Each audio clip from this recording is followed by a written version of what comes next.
Make sure your kids know that in pre-colonial times, many African societies had universal health care, so there wouldn't need to be a situation like what we saw with the UnitedHealthcare CEO. Access to healthcare wasn't an individual thing or a privilege based on how much wealth you had.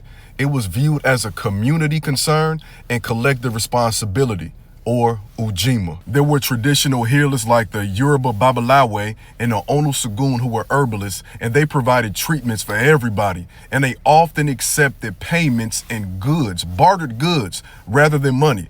Essentially, they would take what you could offer. There was no urgency, and you did not have to be rich to get that service. The Zulu followed holistic practices which combined physical healing with spiritual rituals. And that was done in conjunction with their philosophical belief of Ubuntu, which essentially states that I am because we are, which means that I cannot be well unless you are also well. So it is my responsibility to make sure you are healed properly. There's also evidence of this type of healing occurring in the Kingdom of Congo, Mali, the Swahili coast, and of course, ancient Kemet or Egypt. Oftentimes in pre-colonial African societies, healing was viewed as a communal matter, so most of the care would take place at home, surrounded by friends and family. And if there needed to be, it can happen in a public space, a communal space, or temple. Because again, these societies took a holistic approach to healing,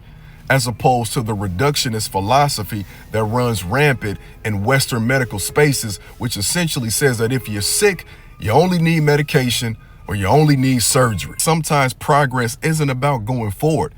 It's more so like Sankofa, going back and getting it. Make sure your kids know that.